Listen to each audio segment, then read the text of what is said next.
ಆ ಬುಲೆಟ್ನಿಂದ ಗೊತ್ತಾಗಿದೆ ಅಂತೇಳಿ ನಮ್ಮ ADGP ಅವರು ನಿನ್ನೆನೂ ಕೂಡ ನನಗೆ ತಿಳಿಸಿದರು. ನಮ್ಮ ಯಾವುದು ಗನ್ಗಳಿಂದ ಆಗಿಲ್ಲ ಅಂತ. ಸೊ ಅಲ್ಲಿಗೆ ಬೇರೆ ಪ್ರೈವೇಟ್ನವ್ರದ್ದು ಆಗಿದೆ ಅಂತ ಅನಿಸುತ್ತೆ. ಅದನ್ನು ಈಗ ಪರಿಶೀಲನೆ ಮಾಡಿ ಕ್ರಮ ತಗೊಳ್ಳೋದಕ್ಕೆ ಏನು ಬೇಕೋ ಅದು ಮಾಡ್ತೀವಿ. ಅದು ಯೋಚನೆ ಮಾಡ್ತಾ ಇದ್ದೀವಿ.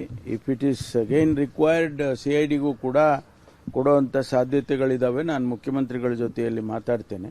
ಅದರ ಅಗತ್ಯ ಇದ್ದರೆ ಅದನ್ನು ಮಾಡ್ತೀವಿ. ಸರ್, ಇವರು ಬಂಧನ ಮಾಡಬೇಕು, ಇಲ್ಲಾಂದ್ರೆ ನಾವು ಪಾದಯಾತ್ರೆ ಮಾಡ್ತೀವಿ ಬೆಂಗಳೂರಿಗೆ. ಬಂಧನ ಮಾಡೋದು ಬಹಳ ದೊಡ್ಡ ಕೆಲಸ ಅಲ್ಲ.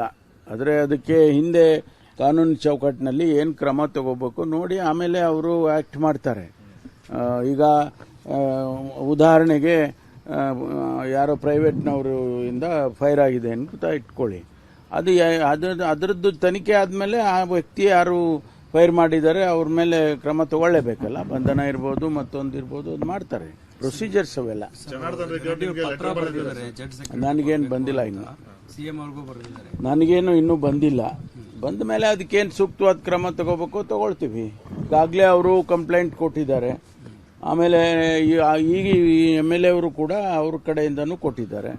ಸೊ ಎರಡನ್ನೂ ಕೂಡ ತಗೊಂಡು ಪರಿಶೀಲನೆ ಮಾಡ್ತಿದ್ದಾರೆ. ಅವರು ಇನ್ವೆಸ್ಟಿಗೇಷನ್ ಮಾಡಬೇಕಲ್ಲ.